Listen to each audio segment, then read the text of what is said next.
Every woman who had ever tried to get close to Doyoon Junho walked away with nothing. Not because he was brutal, though the tattoos running down his neck and forearm told a different story to anyone paying attention. Not because he was unreachable, though his penthouse sat 62 floors above the city, like a throne deliberately placed above the clouds. But because the most controlled man in Seoul, the quiet king behind Junho Group, the CEO whose conglomerate owned half the skyline and whose syndicate owned everything underneath it, had never, not once, in his 33 years of living, allowed a single thing in this world to happen to him that he had not already decided, planned, and approved in advance.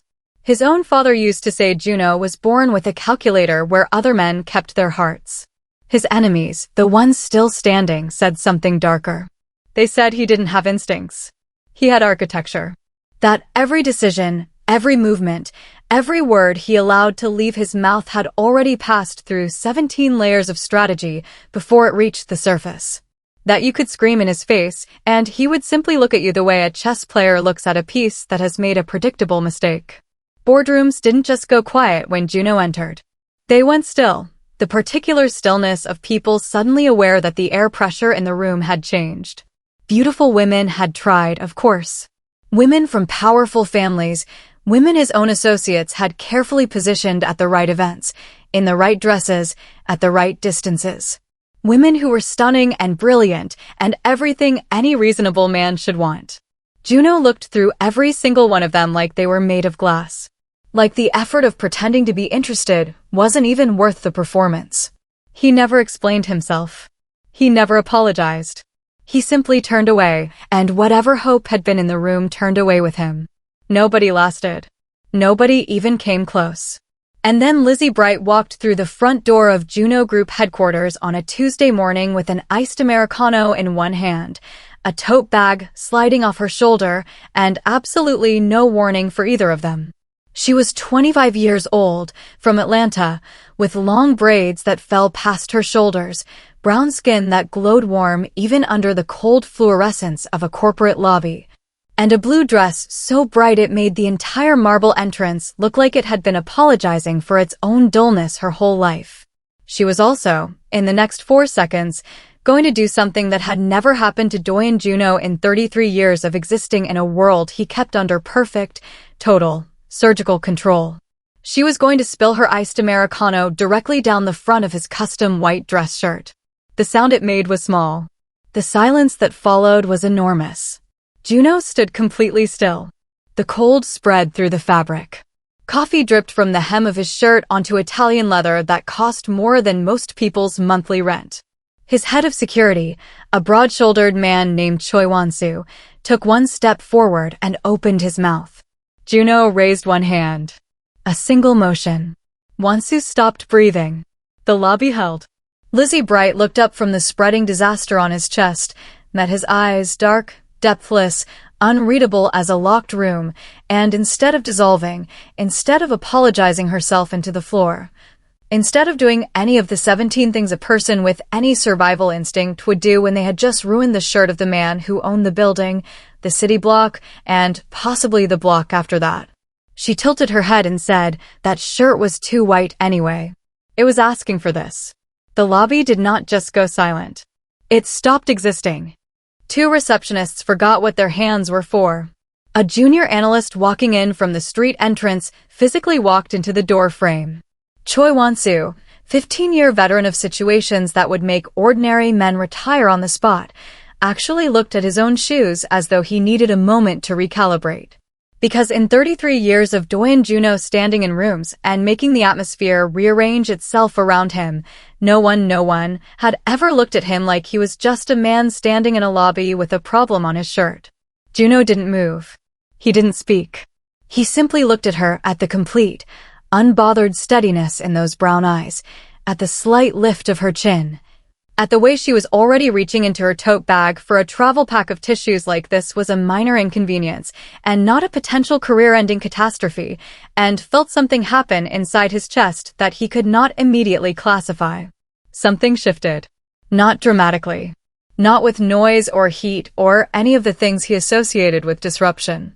Just quietly. Precisely. Like a single gear in an extraordinarily complicated machine had turned in a direction it had never turned before. He looked at her. And Doyoon Junho, the man who controlled everything, felt the first thread of his perfect control go slack. If you are already hooked, and I know you are, go ahead and subscribe right now, because what happens next in that lobby is only the beginning. This man's entire world is about to be rearranged by a woman in a blue dress, and not one person in that building saw it coming. The headquarters of Junho Group occupied 62 floors of glass and black steel in the heart of Gangnam, rising out of the district like a blade that the skyline had simply learned to work around. From the outside, it was breathtaking, all clean lines, mirrored surfaces, and the particular kind of architectural arrogance that announced its owner had not only made it, but had made it permanently. Inside, it ran like a living thing that had been trained to be afraid. Not of failure. Not of competition. Of him. Employees moved through the lobbies and corridors of Junho Group with the careful, efficient energy of people who had learned that visibility was a liability. Voices stayed low. Footsteps stayed quick. No one lingered near the elevator banks when a certain set of doors was known to be in use. No one laughed too loudly in the break rooms on floors that his schedule brought him near. The building's emotional temperature was always a direct reflection of wherever Doyoon Junho currently was within it, and Doyoon Junho was perpetually, immovably winter. Lizzy Bright knew none of this.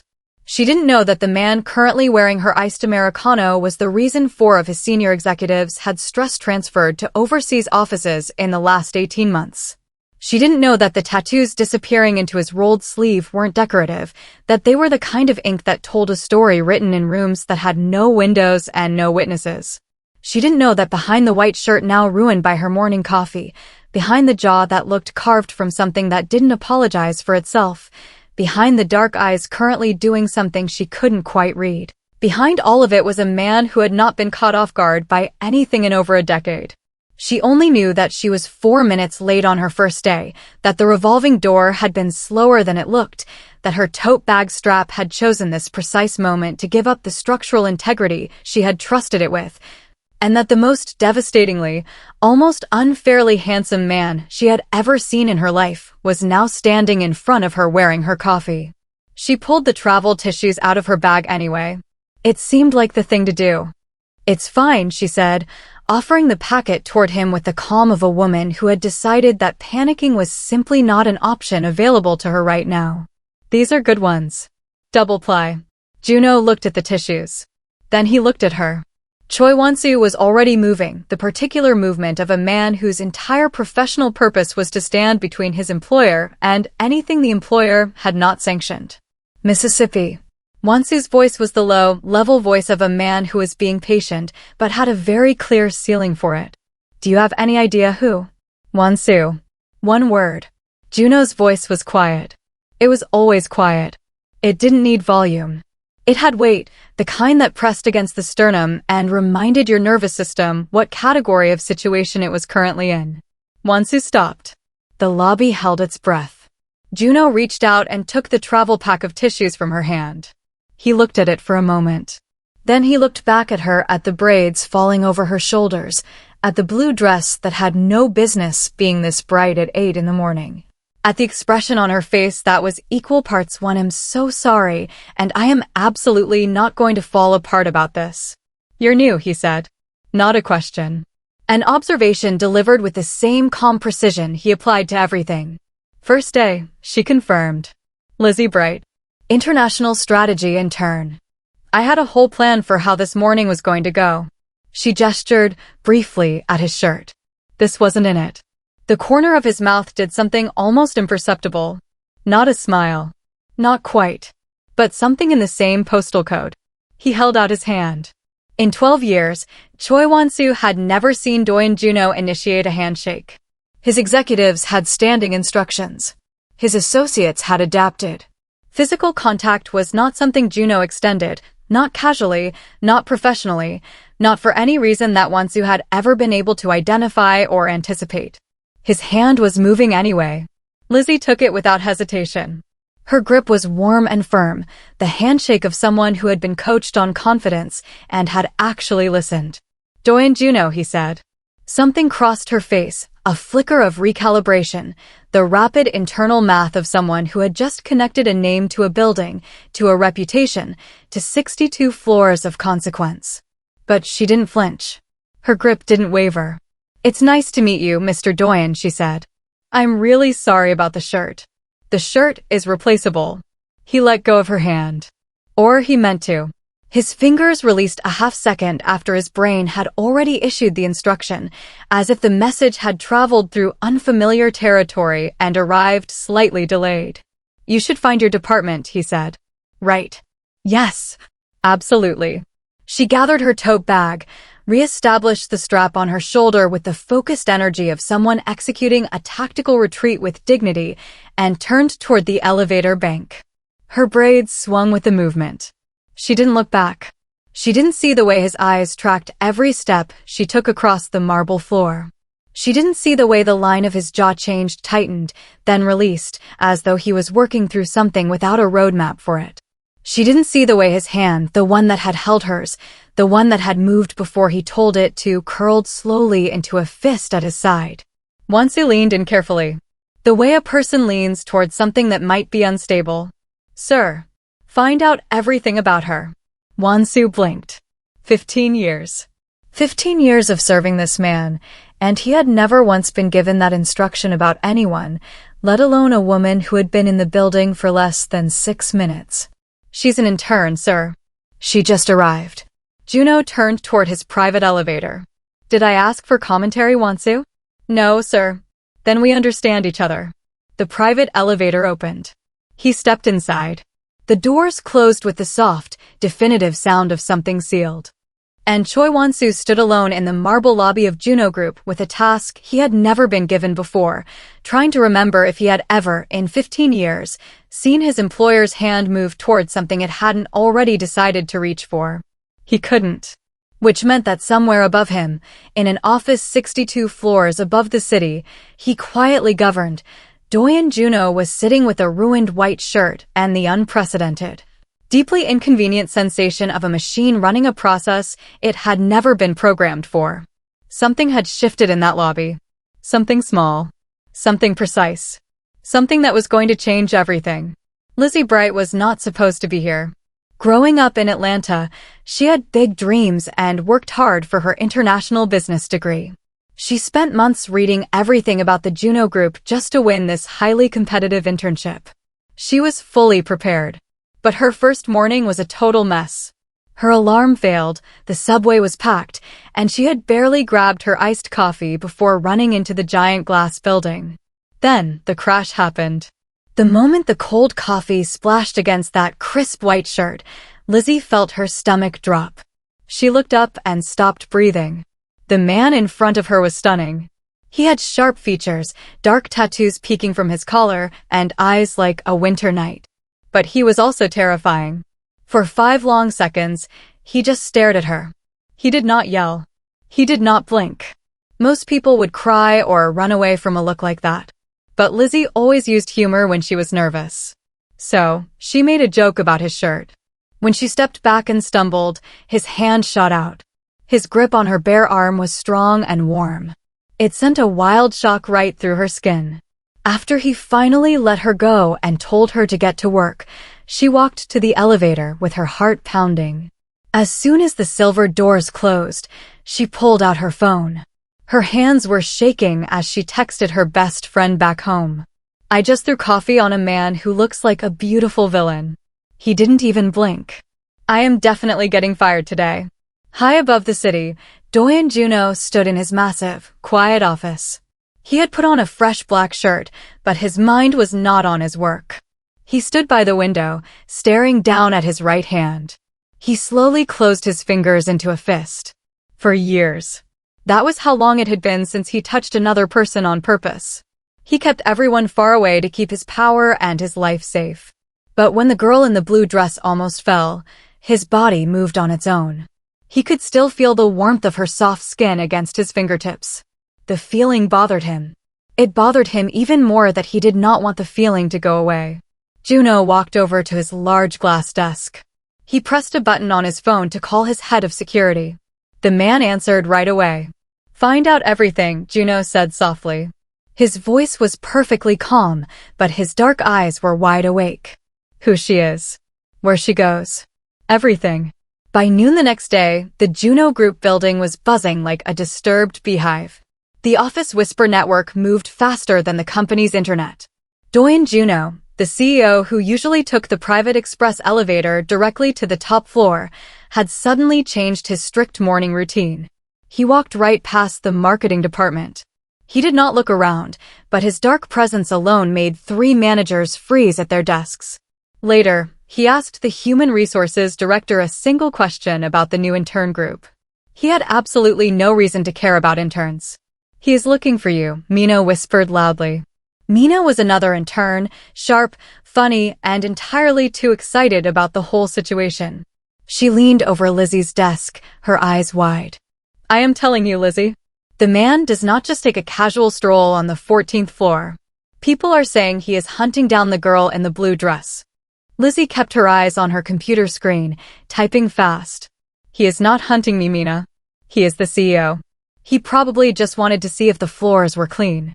He owns half the city. Mina laughed, dropping a file on the desk. He does not care about the floors. You spilled coffee on the scariest man in Seoul, and instead of firing you, he caught you when you tripped. The whole lobby saw it. You are a legend. I am an intern who really needs this job, Lizzy corrected her, tossing one of her long braids over her shoulder. So I am going to ignore the rumors and do my work. She played it cool all day, but the truth was, her skin still tingled where his large, tattooed hand had grabbed her arm. That night, the quiet of her small apartment felt too heavy. Lizzy sat on her couch in her pajamas, staring at the blank wall. She told herself to go to sleep. She told herself to focus strictly on her new career. Instead, she pulled her laptop onto her lap and typed his name into the search bar. The screen lit up with endless articles. Doyoon Junho, 33 years old, head of the Junho Group. But as she clicked deeper, past the glowing business reviews and photos of him in sharp suits, the stories grew darker. She read about his powerful family legacy. She found buried articles about the Junho crime syndicate, whispered rumors of underground wars, and men who simply disappeared after crossing him. He was not just a strict boss. He was a dangerous man. He was exactly the kind of trouble she had promised herself she would avoid when she moved across the world to build a safe life. Lizzy snapped the laptop shut. The loud click echoed in the empty room. She stared at the ceiling, taking a deep breath. She was a smart girl from Atlanta. She knew better than to play with fire. She waited for 10 seconds. Then, she opened the laptop again. The black envelope was sitting right in the middle of Lizzy's desk when she returned from lunch. It had no name on the outside. Inside was a thick, dark card with elegant Korean handwriting. It gave a time, 7 o'clock, and a floor number. The rooftop. Lizzy knew interns did not have security clearance for the roof. But at exactly 7, when she swiped her badge in the empty elevator, the top button lit up without a problem. The doors opened to a hidden world. It was a lush, green garden floating high above the busy city. The evening sky was painted in deep shades of purple and gold. At the far edge, leaning against the thick glass wall, was Doyoon Junho. He had taken off his suit jacket. The sleeves of his white shirt were rolled up, showing the dark, dangerous ink winding down his forearm. He looked out over the city not like a king who owned it, but like a man who just needed a quiet place to breathe. Lizzy walked toward him, the evening breeze catching the hem of her bright dress. Junho turned his head, his dark eyes locking onto hers. He was careful and measured, wearing his usual invisible armor. But Lizzy was not afraid to push. As they stood by the glass, she did not ask him about corporate profits or office gossip. She asked about the heavy weight he carried. She asked what it was like to take over an empire that had no clean edges. She gently asked about his father. Junho answered slowly. He chose his words carefully, fully expecting her to step back. He waited for her to realize that his world was too sharp and too dark for a normal person to handle. But Lizzy just listened. Her warm brown eyes held his gaze. She did not flinch once, and Junho noticed every second of her bravery. Without a word, He led her to a small table hidden among the trees. It was perfectly set for two. Neither of them pointed out that it looked exactly like a romantic dinner. They simply sat down. For 3 hours, the most feared man in Seoul and the brave intern from Atlanta talked while the city sparkled beneath them. He learned about her fierce drive to succeed on her own. She learned that the cold CEO had a surprisingly dry, sharp sense of humor. When it was finally time to go, he walked her back to the elevator. He did not touch her again, but the space between them felt heavy and electric. Lizzy stepped inside and turned around. "Good night," she said softly. "Good night, Lizzy," he replied, his voice a low rumble. The silver doors slid closed, leaving him alone in the quiet garden. Junho walked back to the glass edge. He looked out at the dark skyline, put his hands in his pockets, and did something he could not explain. He smiled. The days after the rooftop dinner felt completely different. Lizzy and the terrifying CEO began to build a secret world. It started with safe, encrypted text messages about work. Slowly, those messages changed. They turned into late-night texts about their favorite foods and quiet dreams. They began meeting in the silent building before the sun came up, sharing coffee in the shadows of his massive office. One morning, while looking over a marketing file, she forgot the rules. "I think you are wrong about this, Junho," she said. She froze. She expected his cold anger. He was the boss, the untouchable Mr. Doyoon. No one used his first name. But he did not correct her. He just looked at her, his dark eyes softening, and agreed. The warmth of that single moment was beautiful, but it was also terrifying. They were falling fast, and the ground was nowhere in sight. Then, the dangerous real world broke in. Baek Saran arrived on a Tuesday. Saran was the daughter of a rival crime family. She wore all black, moving with cold, sharp perfection. Her high heels clicked against the marble floor like tiny weapons. She walked right past Junho's assistants and stepped into his private office without an invitation. She sat in the chair across from his desk like she already owned the entire building. "My father wants the merger," Saran said smoothly. "And I want the marriage. It is time to join our families." Junho sat back in his chair. He refused her with the same calm, flat voice he used to cancel boring business deals. "No," he said simply. "That is not happening."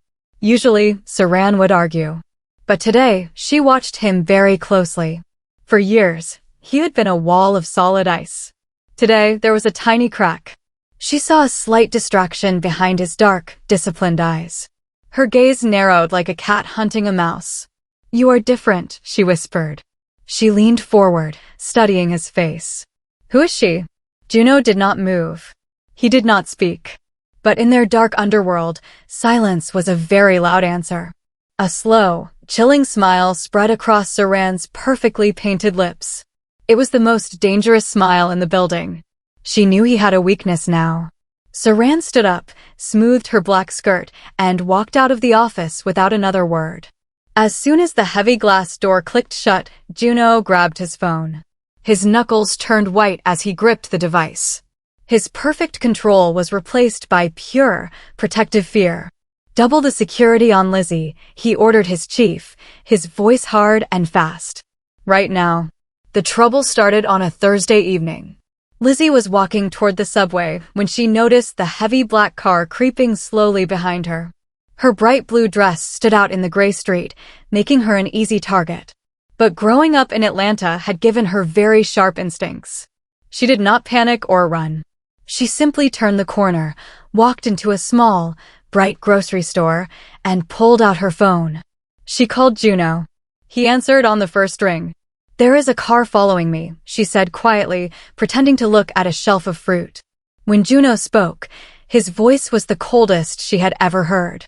It was not angry at her. It was cold like a loaded gun, steady and ready to fire. "Do not move," he ordered smoothly. "Stay inside. I am sending my team right now." 10 minutes later, his giant head of security walked into the store and safely drove her home. At midnight, there was a quiet knock on her apartment door. When Lizzy opened it, Junho stepped inside. The powerful, perfect CEO was gone. His dark eyes were wide, his jaw was tight, and his face showed pure, naked fear. It was a deep fear that belonged entirely to her safety. Seeing the strongest man she knew look so shaken made her heart ache. She closed the door, grabbed his arm, and led him to her small couch. She pushed him gently by the shoulders until he sat down. "Talk," Lizzy said, standing right in front of him. "All of it. Right now. Every single word." Junho leaned forward and rested his head in his hands. Then, the dark truth finally poured out. He told her about his family's hidden past. He explained that the shiny Junho group was actually built on top of a violent crime syndicate. He spoke about his father's bloody history, the revenge he was forced to take when his father died, and the terrible things he had to do that made him a ghost story in his own city. He told her there was a hidden traitor in his trusted inner circle. Finally, he explained who Saran really was, what her dangerous family wanted, and how far they would go to hurt Lizzy just to break his perfect control. Lizzy listened to the whole story without interrupting once. When he finished, a heavy silence filled the room. Junho looked up, fully expecting her to run to the door. Instead, Lizzy sat down right next to him. She reached out and took his large, tattooed hand safely between both of hers. "I grew up knowing how to survive dangerous men," she said softly, her voice steady and strong. "Do you think I do not recognize danger? I saw it in you the first day in the lobby.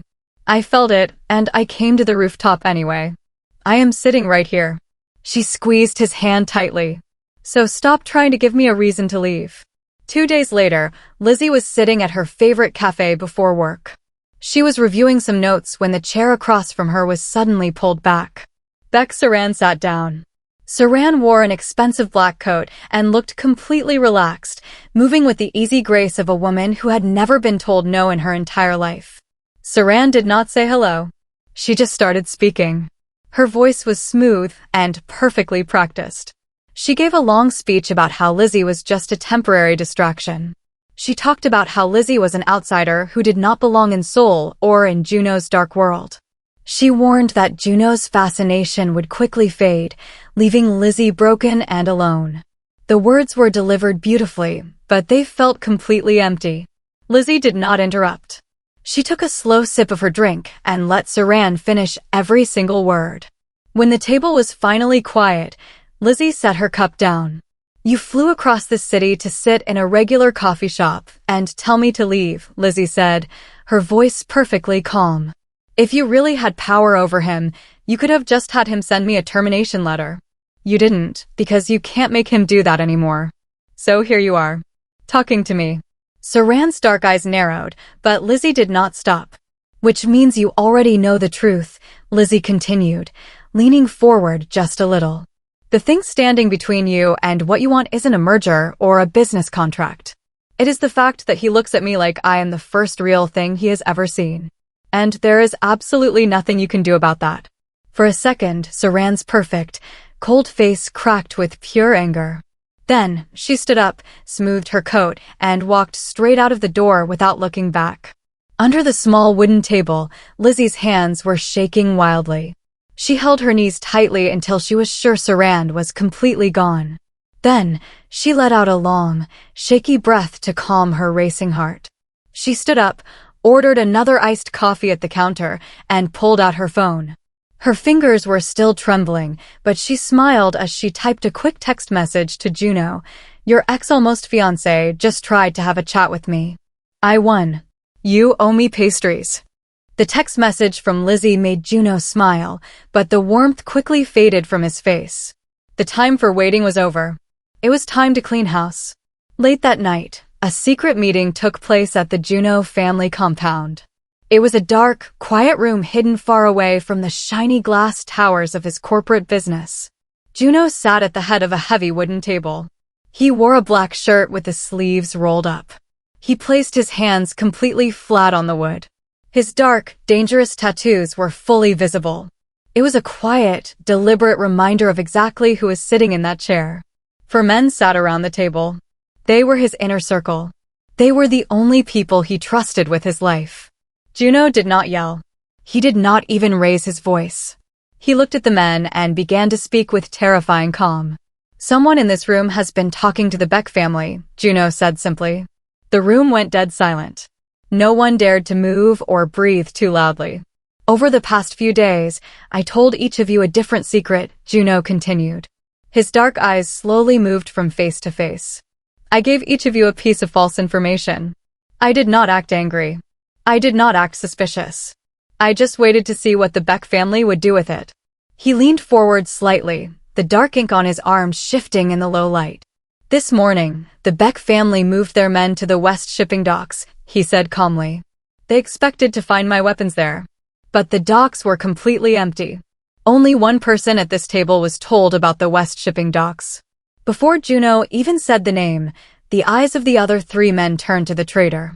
It was his older cousin, a man who had always called him family. A man who secretly hated Junho because he believed he deserved to rule the criminal empire himself. The cousin's face turned pale. He had told himself that saving the business was more important than staying loyal to the man who built it. Now he knew he was caught. In the old days, Junho's father would have killed the traitor right there in the room. But Junho was not his father. He was learning to be a different kind of man. Junho stood up slowly. The cousin shrank back in his chair, shaking with fear. Junho's response was not cruel. It was something much harder. It was true control. You are finished in this family, and you are finished in this city, Junho said, his voice steady and cold. But I am not like my enemies. Your wife and children will be protected. They will not suffer for your mistakes. Junho turned and walked toward the heavy wooden door. He stopped and looked back one last time. Remember that, Junho said quietly. And be grateful. With the traitor gone, Junho turned his full attention to the Beck family. He did not go to war with guns or violence on the streets. Instead, he performed careful, quiet surgery. Within days, the corrupt lawyers who protected the rival family received plain, anonymous packages. Inside the boxes were detailed documents proving their own hidden crimes.